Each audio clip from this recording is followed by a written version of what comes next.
T'as vu que CNews allait interroger Zemmour sur les retraites là? T'as pas vu? Vas-y, passe l'extrait. Moi, ce que je dis, c'est que voilà,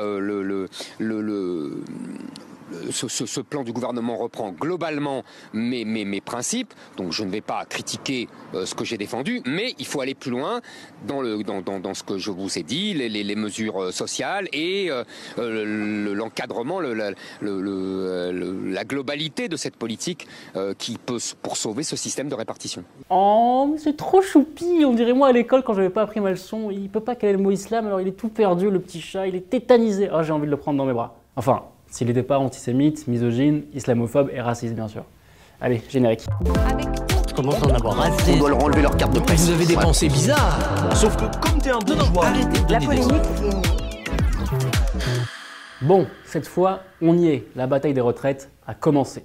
D'ailleurs, j'espère que si vous regardez cette vidéo, c'est parce que vous êtes en grève ou que vous êtes dans les transports en train de rejoindre la manif la plus proche de chez vous. L'opposition, les syndicats, tout le monde est gonflé à bloc contre la réforme de Macron, qui prévoit, comme vous le savez, de vous faire travailler jusqu'à 64 ans au lieu de 62. C'est bien simple, on se dirait revenu en 2019. Alors effectivement, il a dit qu'on était les grandes gagnantes. Donc on s'est interrogé, on s'est dit, sommes-nous vraiment les grandes gagnantes? Et qui dit mobilisation sociale dit contre-offensive médiatique pour vendre la réforme et surtout décrédibiliser ceux qui s'y opposent. On avait déjà évoqué ces techniques dans un épisode sur la grève des raffineries, mais allons-y pour une piqûre de rappel. Dans cet épisode, on va faire un petit inventaire des éléments de langage des macronistes et de leurs alliés. Et pour commencer, le classique des classiques, la prise d'otage. C'est très bien de manifester, ça fait partie de notre démocratie.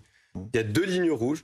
La première, c'est de ne pas prendre en otage le pays et prendre en otage les Français. Alors, bon, passons sur l'usage plus que douteux de ce lexique dans une France qui a connu des attentats et des vraies prises d'otages. L'idée, c'est que les Français seraient majoritairement gênés par les conséquences de la grève causée par une minorité de grévistes. Mais puisque le gouvernement aime les majorités, enfin relativement, en voilà une de majorité. 80% des Français n'en veulent pas de leur réforme. Alors c'est qui fait peser de la contrainte sur des Français qui n'ont rien demandé alors, hein? Ça nous amène à un autre ressort narratif du gouvernement. Nous, on avance, eux, ils bloquent. Encore une fois, il y a un droit de grève qui existe dans notre pays. Ce droit de grève n'est pas un droit de blocage, n'est pas le droit d'entraver les Français qui veulent aller travailler. Bah si, Madame Berger, le droit de grève, c'est précisément le blocage. La grève, c'est rééquilibrer le rapport de force entre le capital et le travail, en rappelant que sans travail, on produit quand même beaucoup moins, pas vrai les patrons? Donc si tu débrayes pas l'activité, si tu stoppes pas la production, si tu ne bloques pas un chouïa, autant ne rien faire. Alors oui, quand c'est les métiers essentiels qui font grève, vous savez ceux que vous avez applaudis pendant le Covid, oui, ça grippe un peu la machine. C'est le principe de la grève. La poignée de Français qui provoque et bloque le pays, c'est le gouvernement. C'est cette poignée de ministres dont une partie sont des millionnaires. Après, le discours du blocage existe en version plus soft avec Elisabeth Borne. Et puis pour les syndicats, c'est un appel à la responsabilité, bien évidemment. Il y a un droit de grève, il y a un droit de manifester. Mais je pense que c'est important aussi de ne pas pénaliser les Français. La pénalisation des honnêtes travailleurs dociles par les méchants grévistes turbulents, grand classique là encore, voire un marronnier pour certains médias comme ici sur BFM. Que les vacances scolaires de février arrivent à grands pas. Ici à La Rochelle, on est en zone A. Les vacances, elles vont commencer le 4 février. Et ce que vous me disiez, Philippe, c'est que ça avait déjà été très compliqué pendant les vacances de Noël, la première semaine. Tout à fait, oui. La première semaine de Noël des vacances a été plus calme que les autres années. Alors, je sais pas vous, mais moi, je vais pas laisser passer une réforme injuste pour que les habitants du 16e arrondissement puissent aller s'acheter leurs macarons en Charente-Maritime. Puis pourquoi la Charente en février en plus? Ça n'a pas de sens. Dernier argument, le plus beau. Non, mais vous n'avez pas compris la réforme. On va donc vous la réexpliquer. Je crois que ces arguments n'ont pas été donnés clairement à tous les Français. Donc, puisque vous n'êtes pas des flèches quand même, il vous la réexplique.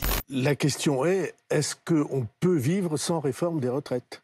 Est-ce qu'on peut continuer sur l'équilibre, enfin le déséquilibre actuel? Ah, le sauvetage du système. Ça me rappelle un truc, tiens. Je crois que aujourd'hui, les jeunes générations, les actifs vont vivre plus longtemps et il est normal qu'ils travaillent un peu plus longtemps. Comment est-ce qu'on peut expliquer que la France soit le seul pays, le seul grand pays en Europe où on part à la retraite avant 65 ans? Je comprends leur manifestation, mais quelle est leur réalité?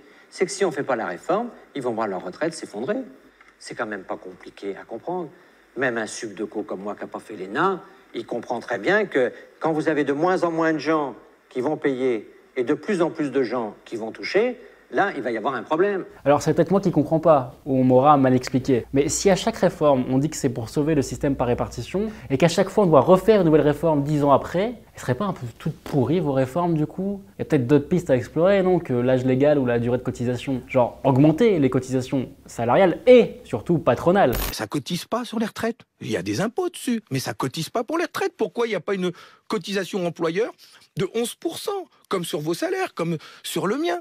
11% sur 300 milliards, c'est 30 milliards qui rentrent. C'est le double de ce que cherche le gouvernement. Autre idée, on pourrait aussi rappeler que certes on vit plus longtemps, mais on produit aussi davantage. Donc pourquoi pas consacrer un peu plus de richesse à la retraite? Alors c'est des propositions, hein, mais je crains que la Macronie nous fasse un blocage. Voilà, c'est la fin de cette vidéo, merci de l'avoir suivi, j'espère qu'elle vous a plu. Bonne grève, bonne manif, nous on se retrouve en février pour un nouvel épisode. D'ici là, n'hésitez pas à vous abonner à la chaîne, et surtout n'oubliez pas, quand on a la tête dans le flux, l'important c'est de garder les pieds sur terre. Allez, salut!